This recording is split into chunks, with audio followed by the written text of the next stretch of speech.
Thanks for tuning in to part 2 of this Telecaster project video. This is a time lapse of me disassembling the Sunburst guitar. I didn't want to waste a whole lot of time. It's a pretty quick process anyway, but to speed it up, I thought it would be advantageous for you, the viewer.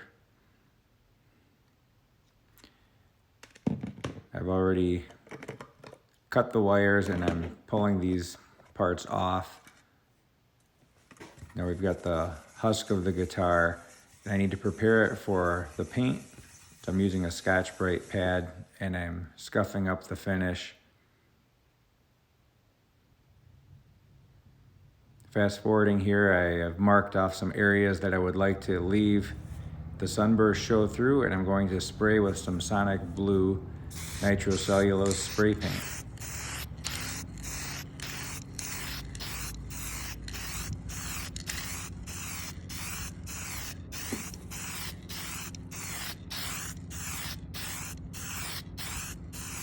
As is the rule of thumb when spray painting, many light coats will yield the best results. Listen to that spray.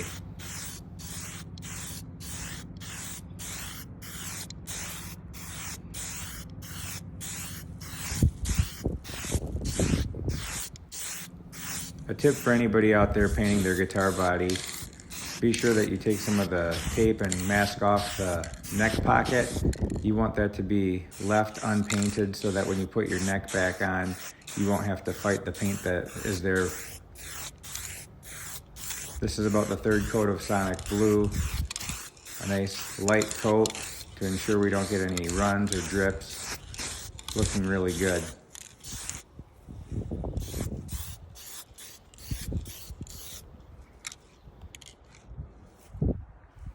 We had a bit of warm weather this December, which is conducive for spray painting. Gonna let that dry now. After it's dried for about 2-3 days, I brought it in and I'm adding some additional sanding, some scuffing of the areas where we want to mimic long-term use and wear. I want to do this before I put any clear on because I'd like to seal the sanding areas with the clear nitrocellulose as well.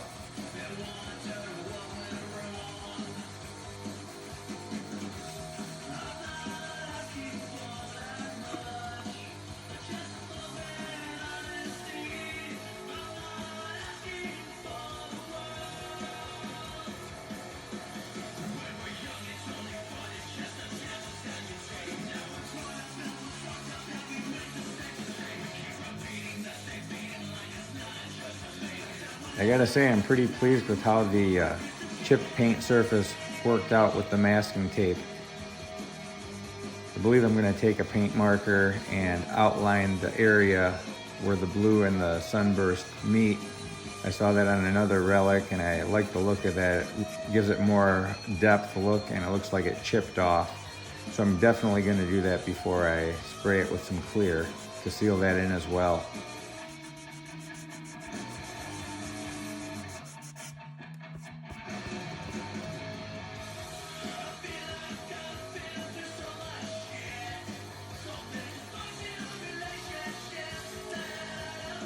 Fortunate to have such good music to listen to while I'm working on projects like this. Hat tip to the band Strung Out for making such a good record. Twisted by Design is one of my favorites.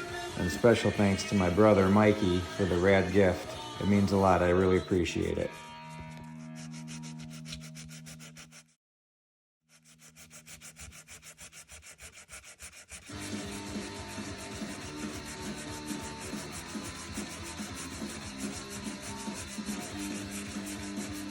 I hope YouTube isn't lame and makes me edit this part out.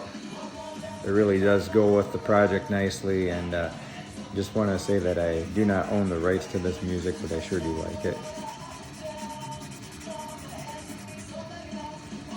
The sanding is working out really nicely here. It's gonna look great.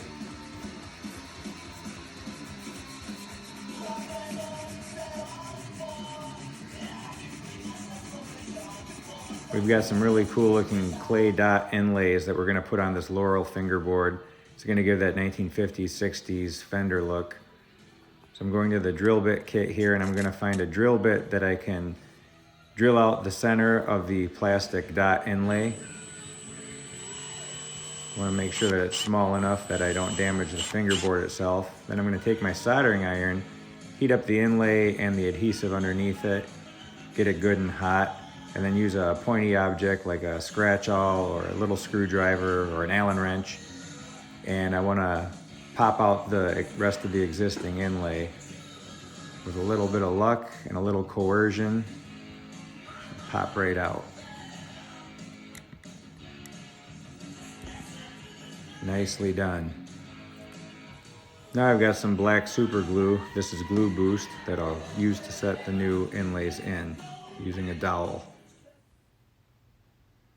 Fast forward here, the inlays are in, and I'm gonna put the water slide fender decal on. I didn't show sanding off the logo off the Squire headstock, but you understand how that works. So I'm looking again at some reference pictures. These are water slides. So I did have to put the phone down while I set the decal. You set the decal, you wanna make sure you blot off the excess water, and then once these are dried adequately, they'll be getting sprayed with nitrocellulose clear lacquer. Here's a picture of the body as it's drying. And here's a picture right now with things kind of mocked up. Nothing's attached, but you get the idea.